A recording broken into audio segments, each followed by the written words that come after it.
Hi, everybody. Good morning. My name is Lisa Dublin. I'm a coach, a speaker, and a writer. And I want to know, where were you when you heard, perhaps last night or this morning, that Donald Trump is now, or is, projected to be the next president of the United States? I'm not going to get into politics this morning, but there are several different points of view from which we can approach the topic of how are you doing? And how is this news hitting you? Were you surprised?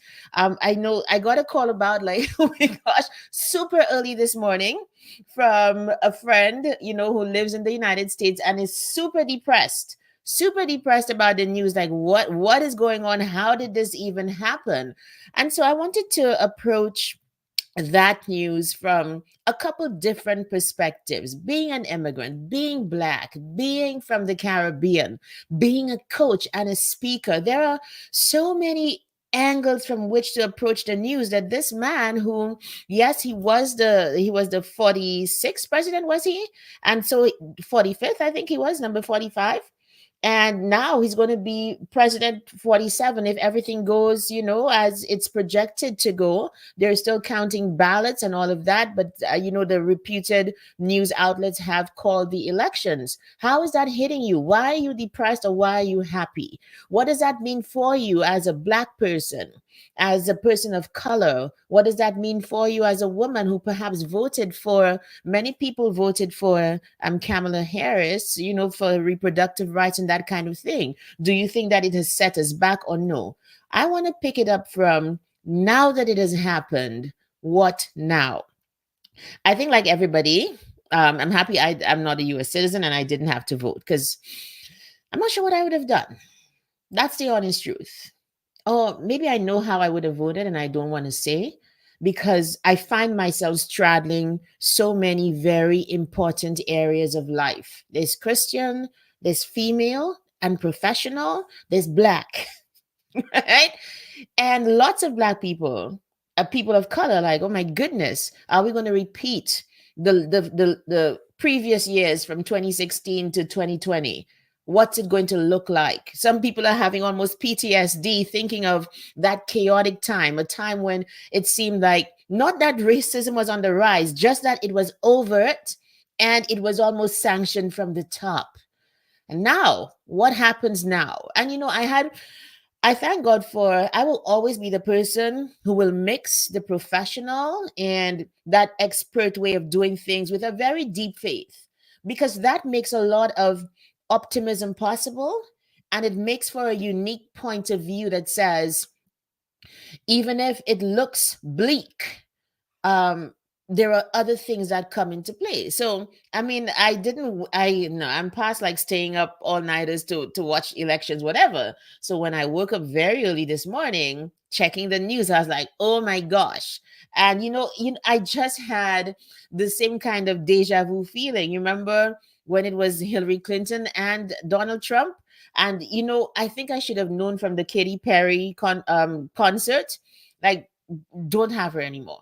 You remember when what's it, Hillary Clinton pulled out all the bells and whistles? Can you guys hear me okay? Can everybody hear me okay? Just let me know that you can hear me, please. I've had a couple issues with my audio that I really want to get right. I did test the mic, so you should be able to hear me. Please let me know. And if you can't, um just let me know. But you remember the last time Hillary Clinton pulled out all the bells and whistles, okay? When it was that time. And what happened was that, it didn't happen. It's not about the bells and whistles. It really, really is about what people feel authentically and so on. But here's where I'm coming at this. Even waking up and feeling, my gosh, what is happening? I guess, like a lot of people who did not support this incumbent, this president who is going to be in the White House again, and then realizing, wait a minute, yeah, this might be who would be in the White House, but who's on the throne of my life? And how am I coming at this, knowing what the previous 4 years were like, and how we had to reckon with race? We had to reckon with, who are we and how do we get together? For me, one of the most stark and traumatic experiences from that time was obviously COVID, and also May 25th, 2020. Still, he was still in power, and seeing that knee on George Floyd's neck. Now, bear with me. I I'm a literature major. Okay, my first degree is in literature and Spanish. One of my master's degrees is also in English literature, and so everything is about metaphor and representation and illustration.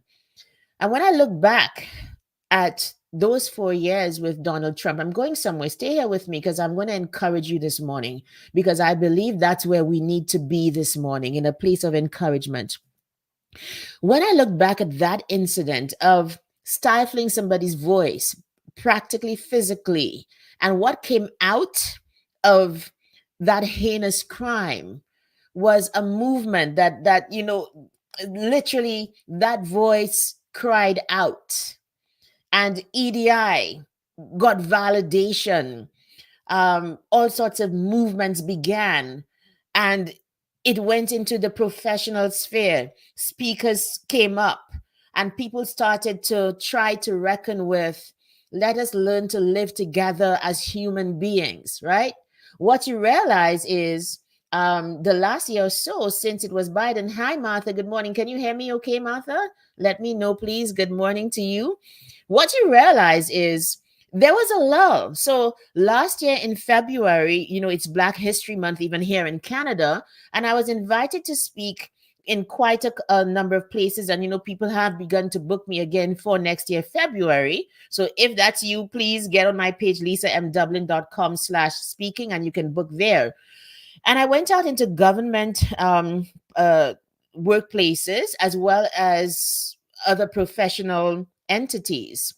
And the difference between last year and the previous 2 years was people had begun to censor what people in the EDI space had to say. There was no longer that urgency to deal with issues. There was a pulling back. You can't say this. Can I see what you have to say before you go on? And I mean, I'm not that radical person. I'm pretty chill. I'll get the message across, but I'll do it very diplomatically and effectively about race relations and working with each other and dealing with microaggressions and that kind of thing. There had begun to be a lull because from the top with Joe Biden and Kamala Harris, it had been celebrated. EDI was the thing. And it just made me realize that in moments of conflict, that is when sometimes you have the greatest growth. So what am I saying? I'm saying that for some people, seeing this man again and going to be in the White House, that's what it looks like. It might seem like it's not a positive thing, but it's not even a matter of positive or negative. Can it be opportunity? I'm like, every motivational speaker, every person in the EDI space from a professional point of view, get ready. Get ready. Because I think people have a certain ethos about them, a certain maybe spirit that this is who I am. And when people see, hi, Jaden, how are you? Can you hear me okay? And when people, think of Donald Trump, you have those white nationalists and so on saying it's our time now. So there was a lot of police brutality. There was a lot of crime, and a lot of people coming out against people of color during that time. I don't know if it's going to happen again, but we better be ready. And I think too, okay, thank you, Jaden. I think too, what I want to say and pick it up from is it's now an opportunity to reaffirm that whoever is in the White House does not dictate who you are. Let's begin there. It doesn't even matter who's there, because we're supposed to know who we are and whose we are. And that was my reckoning even before I came on, just spending my quiet devotional time to reaffirm from a spiritual point of view, professional, all of the things that this might not be everybody's cup of tea, but there are several opportunities for growth and for continuing and developing the movement of living together in spite of. So, I mean, today, some people are going to be very depressed. Be that person. After hearing this, be that person who says, what if this might be an opportunity for us to do better, get better, be better? What if this is what it is? Because if it's done already, it's done. Like, I mean, what are we going to do? January 6th all over again? No. No. It's already done. So, motivational speakers, get ready. If you are in the EDI space, get ready, because if we look back at what happened when Trump was in power that time, and that proliferation that it seems of overt, not hate, it was always there, but it was overt and it was almost sanctioned. It was almost like, yes, this is what it's supposed to be now. No. And you know, the other thing that I had to do, like the first thing that I had to do this morning, just dealing with that reality of what the next 4 years might look like, it was to reaffirm my identity in who made me, and to firmly believe that what somebody in power says about me and my race and my people and my region, it's not true. And I know sometimes, particularly in professional spaces, like we absolutely have to, you have to keep it open for everybody to be able to participate and so on. But for me, that sense of grounding, it does come from, you didn't make me and you can't tell me who I am. And it's a day for people of color to reaffirm themselves and who you are. And to know, for me, I sent out an email about this morning, and to reaffirm, how did your people get here? Your people came on slave ships. They survived that brutal passage, middle passage. They're survivors. And it's not like they came from nothing. Africa, where we came from, people who look like me, Africa had some of the biggest and most sophisticated civilizations that subsequently crumbled, okay?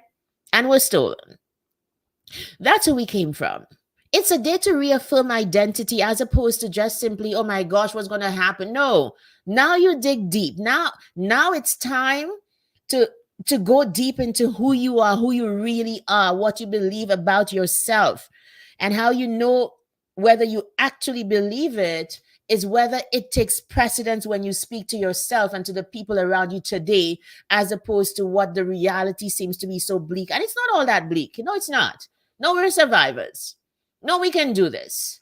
No, there's hope for speaking and coaching now, because like when I really look back and I'm like, during those years, yes, it was also COVID, but just with the environment that seemed to be hostile to people of color advancing and being in those higher positions, that was a time when I got some of my most I did some of the best work with clients, because they came at a time when everything was against them. Yes, they were bright. Yes, they had done well in the organizations, but all of a sudden the atmosphere, the environment has changed. We need to now watch for that. We need to now, as coaches, as practitioners, as speakers, to see where the tide is going, and to see what our people and people in general need. Not, yes, take care of our own, but Black people are living and doing life with everybody else. And so, how are we going to live for the next 4 years? I see opportunity. And that's what I wanted to speak about. I see opportunity. I see a reframing of the situation from today, and an opportunity to teach, coach people into looking at a situation in a certain angle that serves you, as opposed to being detrimental to your state of mind, state of being, and how you're going to even live today. See what I'm saying? How are you even going to live today? So, the press, I heard, I was listening to a radio station this morning, and the commentator was saying that he called a relative in the States, and that relative was still in bed, couldn't get out. It's like, I'm not going to work today. No, I'm not. I can't face this. What if you're learning right now, in spite of the situation, that it is how you think about it that produces a certain result? And that, I think, is the foundation of how I coach and how I teach and it's what you think about a situation. I can look at today, look at this result as, oh my goodness, it's going to be a repeat of the next 4 years. What am I going to do? That is the end for Black people. All of the immigrants are going to be carted out of the United States. What are we oh my gosh, it's all doom and gloom. It is a scorched earth theory. I could look at it that way. Nothing is good. Nothing is going to happen that's good for me and my people. No. Or what if it's a time, in spite of that, we do our best work on ourselves, on our communities, in our communities, and for our people, and for the world at large? What if this is what it is? You guys, you remember everything that came out of this George Floyd thing? That was just, I have not even begun to, I think, like, there needs to be think tanks about what that incident, that murder that was filmed and could not be stopped, what happened after, and what were the effects of it. I think there needs to be like a think tank about that, and to bring people together to speak about that. Because for me, that was one of the biggest metaphors of that age, the zeitgeist of the 2020 and the pandemic and all of that. You want us to wear a mask and not speak, and then you have that physical representation of the knee on the neck cutting off the air supply. At the same time, out of this comes movements, out of this voices, out of this consciousnesses of how we live together. That's akin to, I was saying to a client yesterday, we were just having a chat about names and so on. That's like the unusualness of Usain Bolt's last name being Bolt. What? How? Is that a coincidence? I look for those kinds of, I live for these moments because I guess I'm just a literature person and into metaphor. You look for the illustration and those kinds of coincidences in life, right? So now Donald Trump might be going back to the White House. What does that mean for you in your position professionally, spiritually, as a family person? Now it's time to come out of what everybody's saying and to look for opportunities, because they are there. You know, and I correct me if I'm wrong, but that's what I learned back in theology school. That's what I learned in theology school. The time when the Christian church really proliferated was the time when there was persecution. When it was made de rigueur, when it was made the order of the day, when the Romans came, things died down. And when I look at the EDI movement and what has been happening with it, it seems to me the last 2 years, because it was officially celebrated and welcomed by the authorities, then you found people on the ground level pushing back and pulling back. No, we don't need it anymore. Guess what? If you are, and this is for my friend Rochelle, who I know is an EDI practitioner, if you are that kind of person who's into EDI right now and the intersection of that and coaching and speaking, inspiring people, get ready. Get ready, because those pain points are going to hurt again.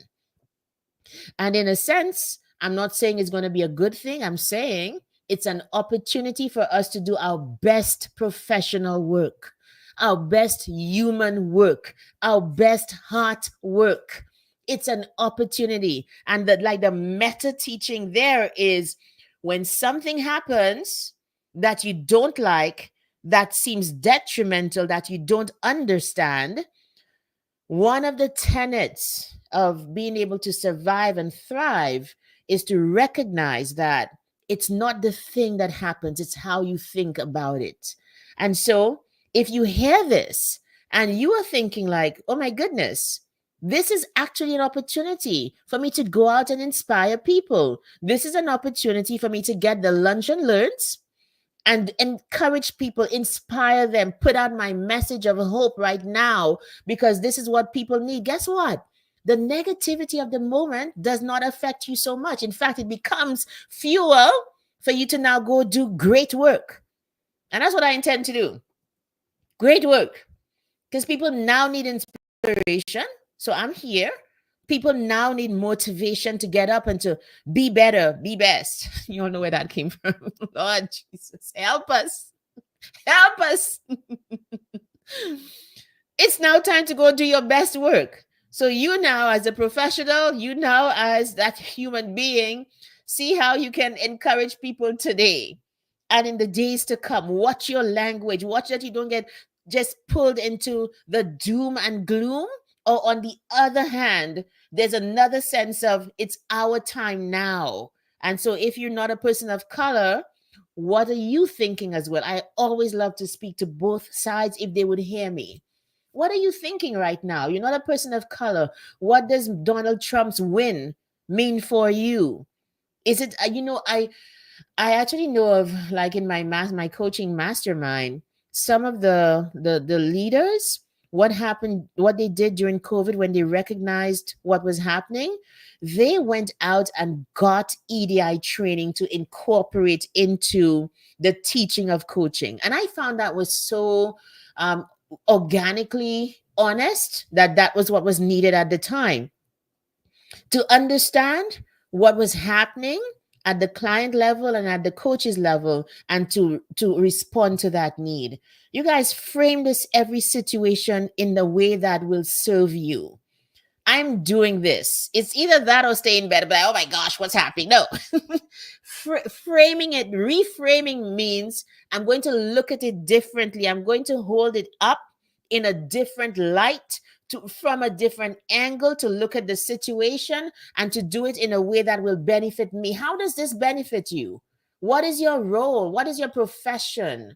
How are you feeling as a human being? And how can you now share a message of joy and hope and love and understanding? How can you affirm the next person next to you? If you're not a person of color, it's a wonderful time to have the conversation about we can, this is not going to break us or make us different. And let's learn to continue to live together.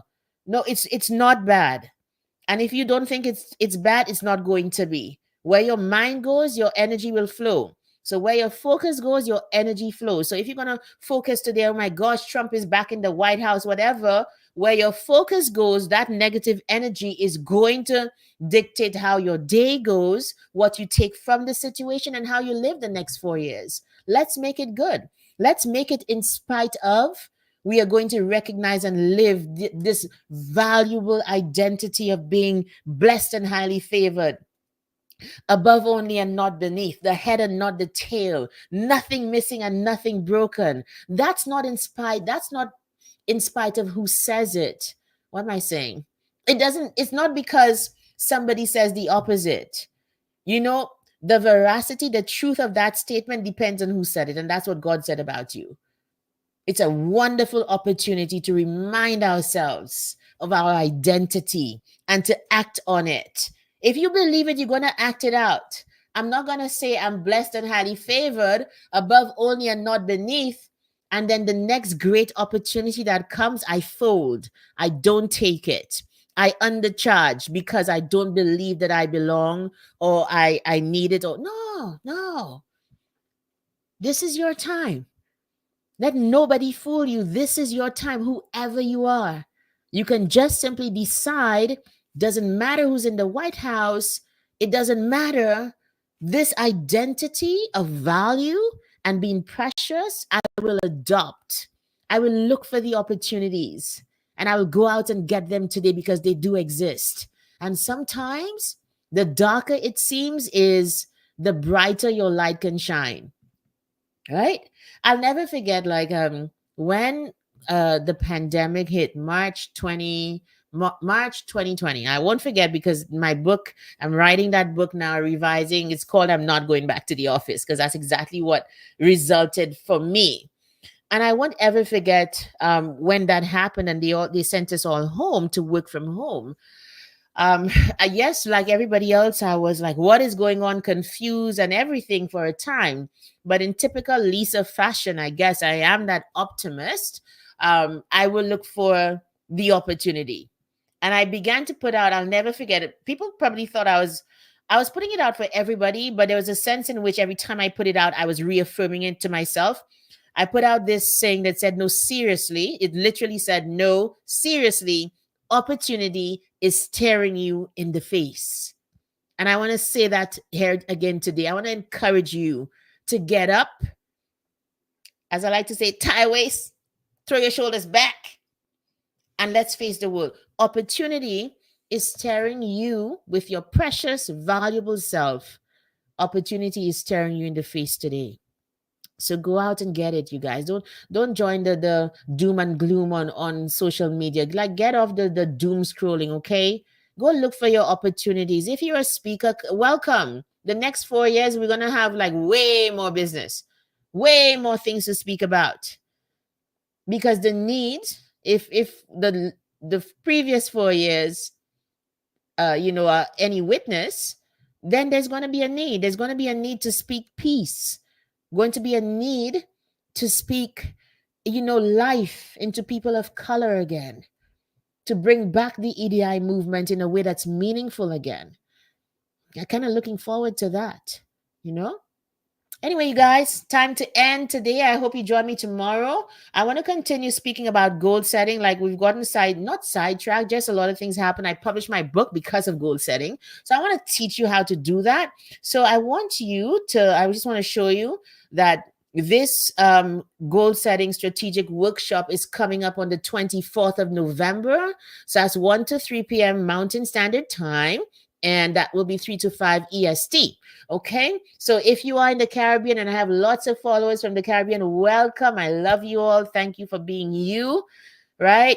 It's going to be 6 p.m. EST because the clocks jumped. They went back once. They went back an hour on Sunday. Okay. So I would love you to join. I'll put up the links tomorrow. It's already up on my website, lisamdublin.com. But it would be great to come. I've run this workshop since 2020. I was one of those who recognized that the virtual environment was a time for me to learn to do things and have the kind of life that I wanted. I didn't want to go back to the office. I worked my butt off.